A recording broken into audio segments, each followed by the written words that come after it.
couple of days ago, our family got back from a little trip we went on to California. We went to Disneyland for a day, and then the following day we went to a place called Knott's Berry Farm, which is not a berry farm. It's an amusement park. It's kind of like a Six Flags.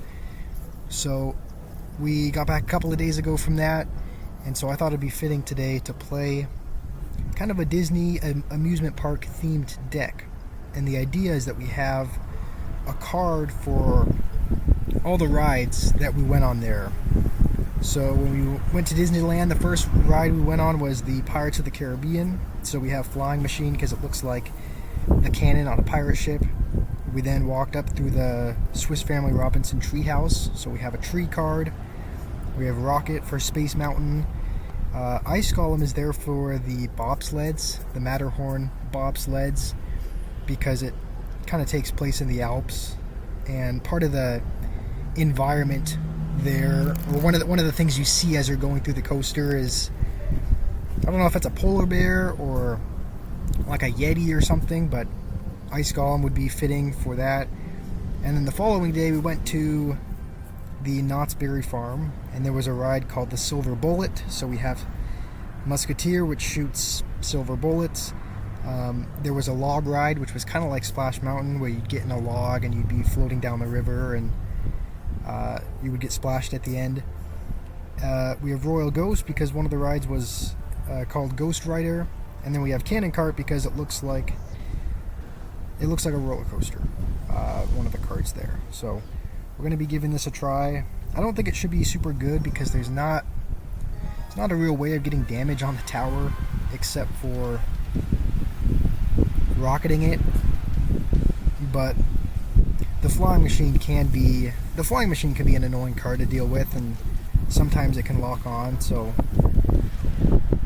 hopefully we can make something with that.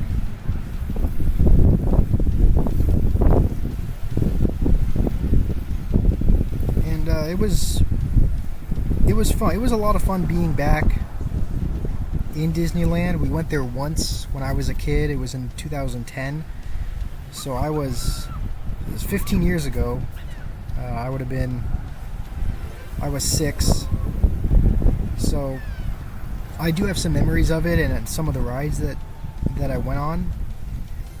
I don't remember it super vividly, but I do have some memories of it. So it was just cool being back and seeing a lot of the places and the rides that I remember, because not a whole lot has changed. They made some adjustments to the rides and whatnot, but for the most part I would say it stayed the same. So it was cool being back there, going on some of the rides that I remember going on as a kid. The only thing I didn't really like was, there were a couple things actually. And the first, I didn't realize how absurd the prices were there. Like, you kind of know going into it that it's not going to be cheap. I mean, the stuff at Disneyland is, it kind of has a reputation for being expensive. So I went into it kind of knowing that. And yet I was still surprised at it.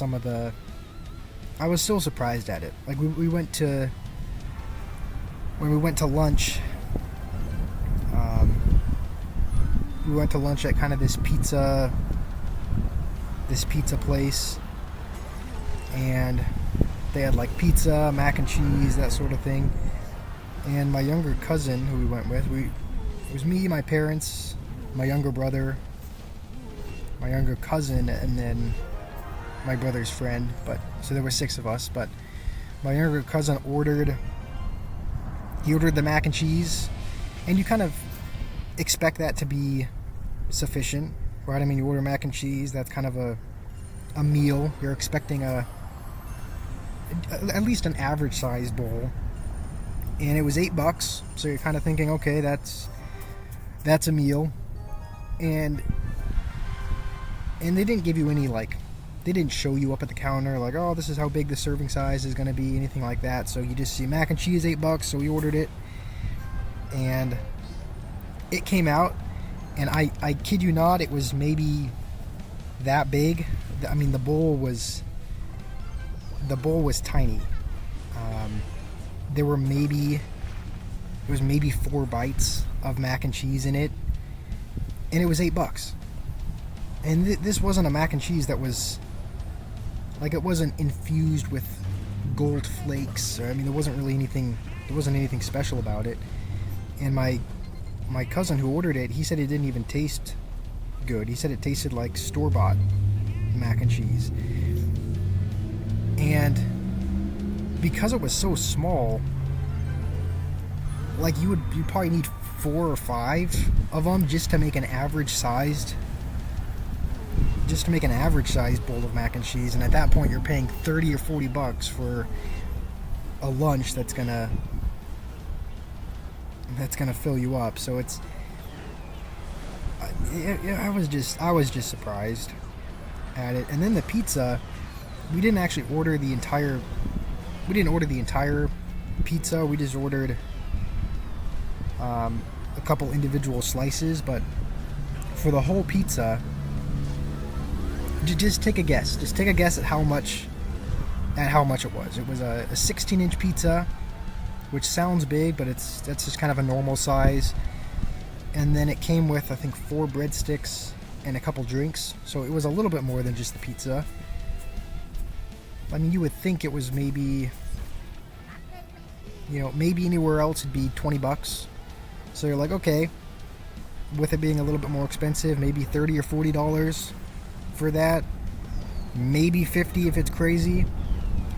No, it was $87 for a pizza, a few breadsticks, and a couple drinks. And just for reference, the Costco has an 18-inch pizza, so it's bigger, for like $10. So it's just absurd to me how much the prices were. But I mean, don't get me wrong, I still enjoyed the experience. I'm still glad I went. I guess if I was the Disney CEO, that's one of the things I would change. But overall, it was a lot of fun being back. It was a lot of fun going on the rides that I remember going on as a kid. And so that's what's new here, I guess. I hope you all have a great day today, and I'll see you probably tomorrow.